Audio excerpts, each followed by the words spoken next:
If you've recently earned your CPC certification, congrats, because that is an incredible achievement and it is your first big milestone on the journey into the world of medical coding. But if you're anything like me, once that excitement kind of settles, you're like, okay, what's next? And maybe you're thinking, should I stop here or should I keep going? And maybe I want to pursue another credential. And if that's the case, you are definitely not alone. And there are so many options out there that it can feel kind of overwhelming. So in today's video, I'm going to explore some of the most common and most in-demand certifications you can get or directions you can pursue after earning your CPC. So whether you're looking to specialize, advance in your career, take on a leadership role, there's going to be something that you can do. If you're new here, I'm Victoria. I'm a medical coder, auditor, educator, and content creator. And on my channel, I provide tips, tricks, and tutorials to help you be successful in a medical coding career. If you haven't already, highly encourage you to subscribe and hit that notification bell so you can get alerts when I post new episodes. So we will cover a range of different areas today, from billing to auditing to compliance and education, risk adjustment, management, and possibly even a little more. But my goal is to help you figure out what might be the best fit based off of your skills, based off of your passions and your career goals. Although if you are money driven, let me tell you, I do have another video you can check out that I will link at the end of this on some of the salary considerations as far as where you want to go in your career. But for now, grab a little notebook because we are going to be diving into some serious career enhancing credentials. First, I want to talk about billing. A lot of coders get their head start in billing. A lot of people actually train in billing and coding. I actually kind of started out more in billing and then moved more into coding. When people think about billing, it's not just about entering data and submitting claims. It's a lot more than that. So if you're someone who loves working with the insurance companies, deciphering the payer rules, tackling denials, not just making sure that every penny that's owed to the provider makes it through the door, but also like advocating for these patients and making sure that they're not getting unnecessary bills, then you might want to consider a certification like the CPB. Now, for a lot of billing roles, you don't necessarily need to have a credential. You can just have some really good training on your resume, and that is fine. But those extra credentials really don't hurt. For example, billing is just one component of the revenue cycle. So in order to be a master of all things revenue cycle, you need to understand like the payer contracts, reimbursement processes, how to follow up when things go wrong or get denied, or there's just bigger widespread issues within the rev cycle. So it's not just about getting claims out the door. It's really about managing the financial health of the practice or the healthcare facility. And if you're looking to get into that deeper world of revenue cycle management, you might want to consider the CRCR, and that's the Certified Revenue Cycle Representative, and that's through the HFMA. It's a little bit more comprehensive. It covers broader topics like revenue cycle analysis, payer negotiations, and even some compliance issues. And then, of course, there's auditing. That's a big one people want to get after the CPC. It actually probably used to be the most common, but I think probably risk adjustment might be the most common now after CRC. But let's talk about auditing. Auditing is probably ideal if you really love digging into the details, really spotting the discrepancies and ensuring that everything is in perfect order and being able to articulate the reasons why something is or is not in that perfect order. So the CPMA is the Certified Professional Medical Auditor, and that prepares you to review and analyze medical records and make sure that you are understanding the guidelines, that you're compliant, that you know how to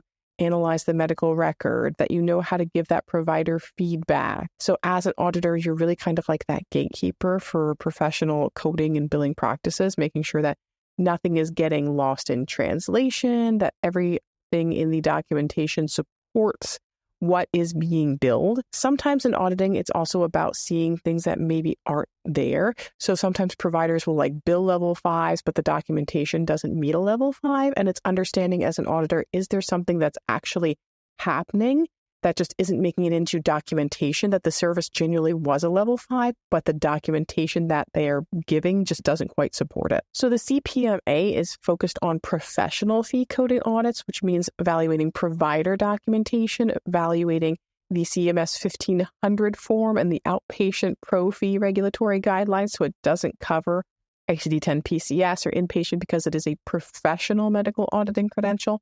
So if you're looking to step into that role in healthcare, this could be the one for you. Now, more recently, it seems to have gotten popular that people who are getting their CPC are also getting into inpatient coding. Like, they know there's a lot of jobs in inpatient coding, that there is a lot of money to be made in inpatient coding. So if hospital facility coding piques your interest, you could look at the CIC, that is the Certified Inpatient Coder. That could be your next move. Inpatient coding is quite different from professional and outpatient coding. You have to have a solid understanding of DRGs, which are diagnosis-related groups, and how they relate to a patient's entire stay in a hospital.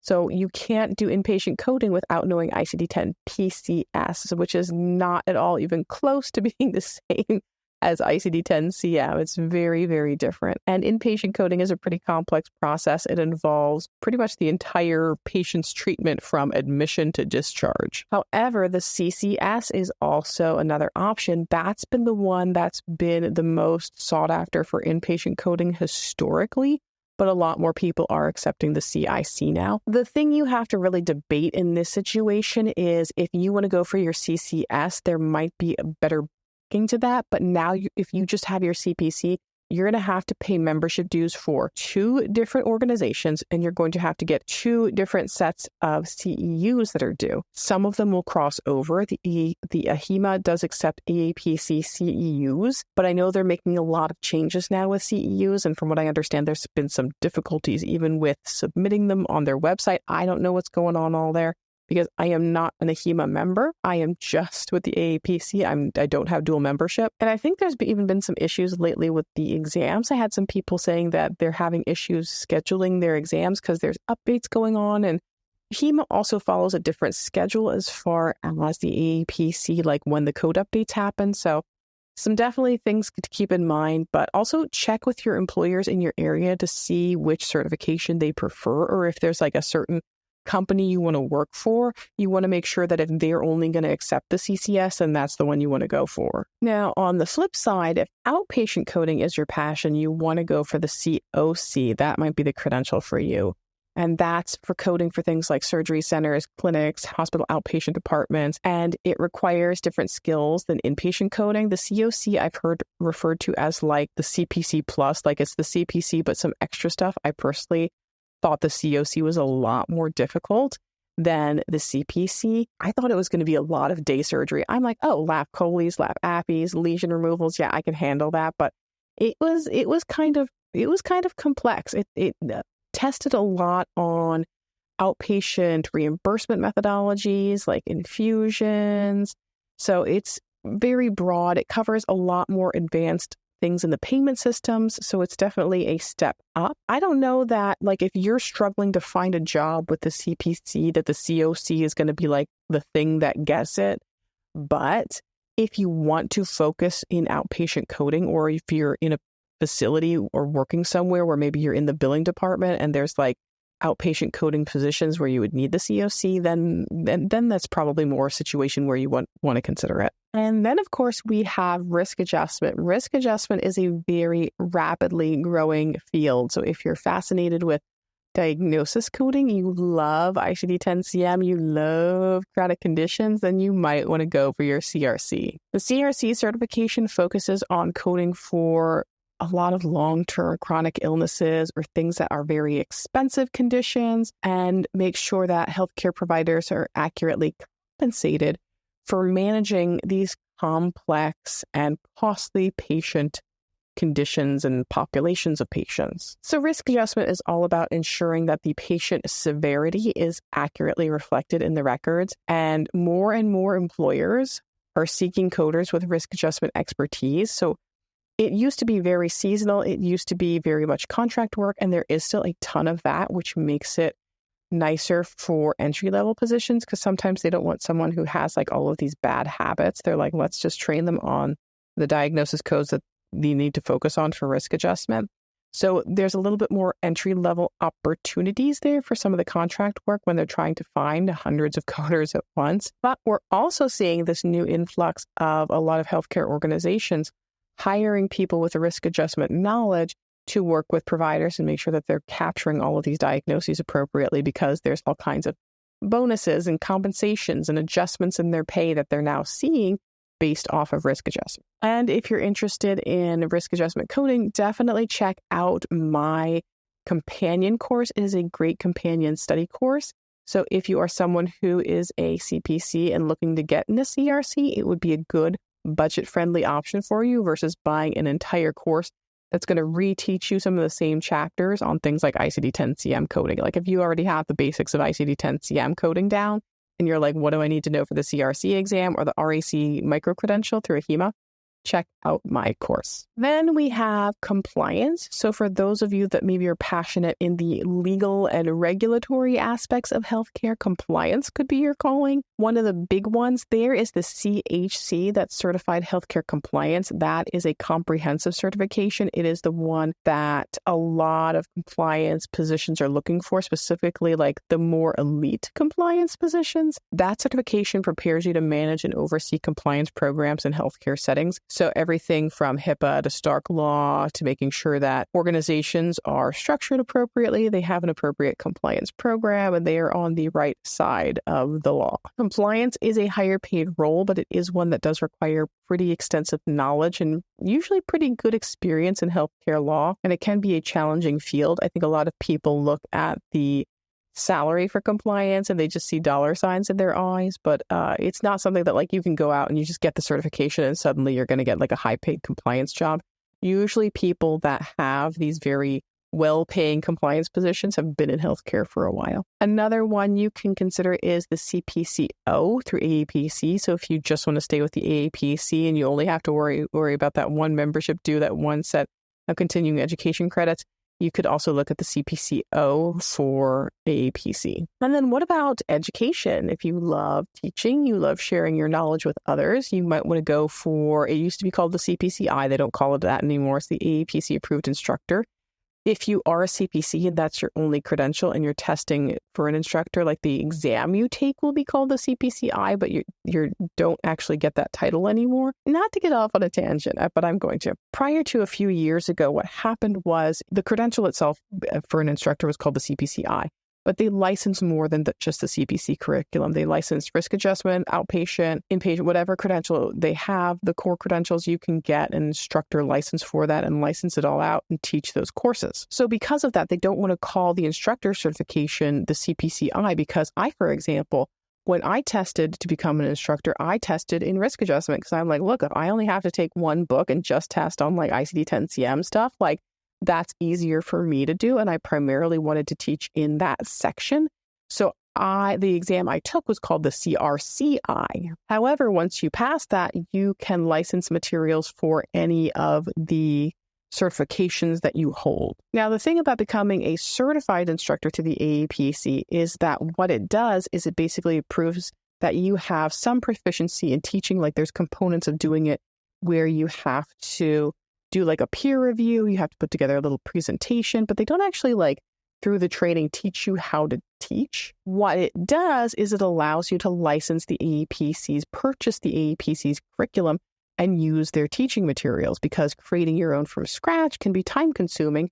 And if you were to just take their materials or take their study guides and use them for teaching without having the approval to do so, it would be probably an ethics breach and not exactly copyright friendly. There are a lot of teachers that used to think they would fly under the radar and they would like photocopy things or send copies of ebooks or practice materials that they just didn't really have the rights for. And it's not flying under the radar so much anymore. Like someone usually winds up reporting them. So the convenience of getting that AAPC approved instructor credential is that then you can license the material and you don't have to make all of the material from scratch and maintain it. Super, super time consuming. So if you want a streamlined approach to your teaching, you can just go ahead and license the material. Now you're an independent instructor. You can start up a business, make sure that you're doing everything appropriately within your state, etc. But you don't have to have that credential in order to instruct. Like you can just look and see if your local career institutes or colleges are hiring medical coding instructors and get to teaching that way. Now, if you're more interested in leadership and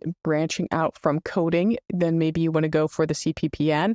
That's the Certified physician practice manager or professional practice manager. And that's a good certification to consider. And with that credential, you learn how to manage the operations of a physician practice or a healthcare facility. So it covers everything from like not just coding and billing, like compliance, human resources, financial management. If you're ready to take on more responsibility and step into a complete managerial practice role, then the CPPM provides the knowledge and skills to do that.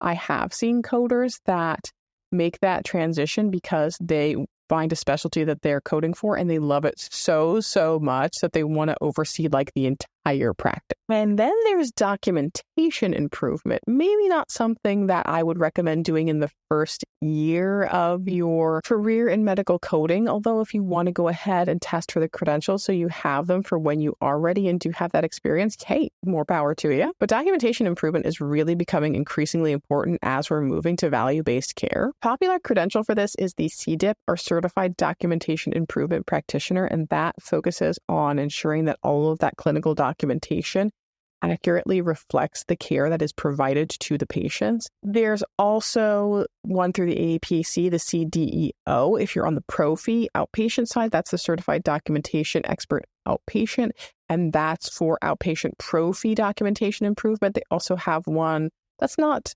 too old right now, I think maybe a couple of years, and that's the CDEI, Certified Documentation Expert Inpatient. So if you're a CPC, to go to inpatient, like, I would not recommend that. I would learn inpatient coding first before you want to become a documentation expert in it. But both of these are effectively, they want you to be able to communicate directly with the providers and work on things like even improving the EMR systems so that they work a little bit better for providers and are more accurate. So if you're someone who likes to work collaboratively, like you have to have good provider communication, then you might want to consider documentation improvement. So you can see there's plenty of options out there after earning your CPC, whether you want to get into billing, auditing, documentation improvement, inpatient, outpatient, risk adjustment, compliance, et cetera, et cetera. There is definitely a path that is right for you. The key is finding out what aligns with your passions, your long-term career goals, and if money's a consideration. Again, at the end of this video, I'm going to link